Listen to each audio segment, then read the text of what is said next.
How you guys doing? Woo! I'm doing pretty good myself. I almost didn't make it here. I was running a bit late from the Tina Fey lookalike contest. I came in third. The prize was a Wine of the Month Club subscription and a copy of Hillary Clinton's book, so fucking score for me, all right? Oh, my God. So I turned 42 this month. Woo! Yeah, well, that means that my 25th high school reunion is happening soon.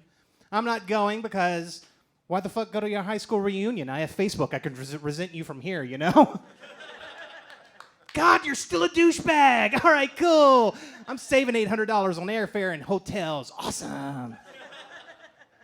Yeah, I do turn 42, and I'm getting older, and dating's real difficult for me. Last guy on OkCupid that hit me up was wearing a Guy Fawkes mask and a fedora in his picture. Seriously, if he had said anything about ethical gaming journalism, you win bingo on a card, you know? So,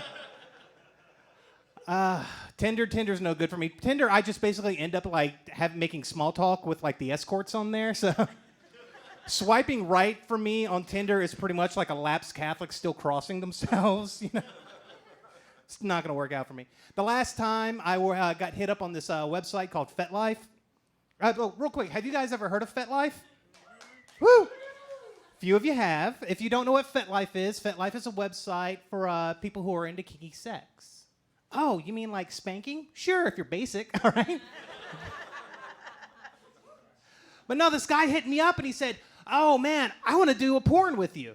Which, you know, as a woman, every woman's been offered to do porn, whether their boyfriend or some random creep on the street or something like that. But this guy was a legitimate, famous porn star. And he hit me up and he said, I want you to do a porn with me. And I was like, wow, that is so flattering. I mean, look at me. I would be incredibly flattered if somebody said, I want to put you on film and have sex with you. It was incredibly flattering. And then he said, yeah, it's for my amateur cross-dresser and tranny website. Yeah, that's my reaction, because I'm sitting there thinking to myself, fuck you, dude. I've been doing this for 10 years. I just suck at it, okay? This is the best you're going to get after 10 years, all right? When I first transitioned, I watched a YouTube video on how to do winged eyeliner, and I was like, that shit's too fucking complicated. Fuck that, all right?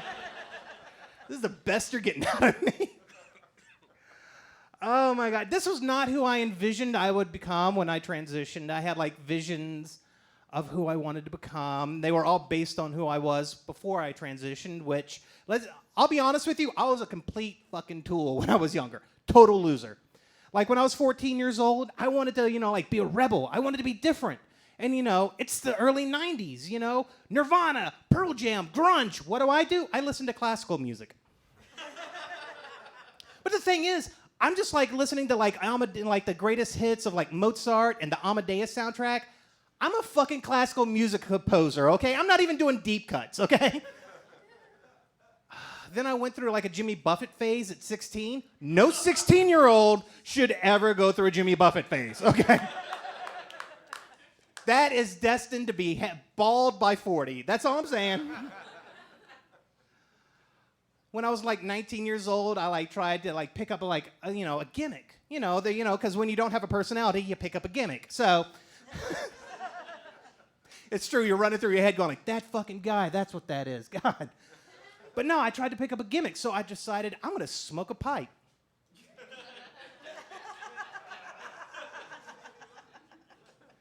No 19-year-old should ever smoke a pipe, okay?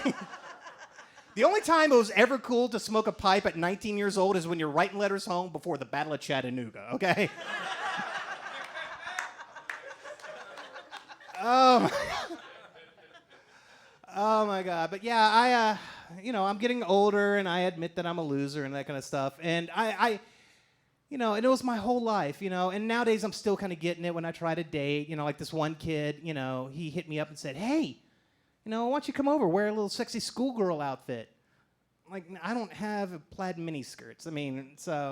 Well, how about sexy teacher? I was like, all right, cool, I can do sexy teacher. So I stopped by TJ Maxx, got some cheap clothes, and then bought a whole bunch of school supplies with my own money. So...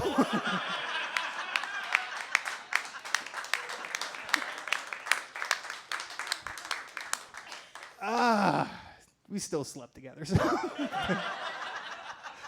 But the thing about it is that, I'm a transgender woman. I'm very open about it, in Oklahoma, which is like, woo, people are very impressed by that, And I admit, it is a very bold act to be a transgender woman in Oklahoma, in Trump's America. I write for the local LGBT paper. I write for a national website, and everybody's like, oh my God, Amanda, that's so awesome. And it's that you tell people that you're transgender in job interviews. You're not ashamed of it if you get cornered on the street. You admit you're transgender. I mean, like, how can you do that in Oklahoma? And it's really quite simple. I just have the confidence of a mediocre white guy. My name's Amanda Kerri. You have a good night.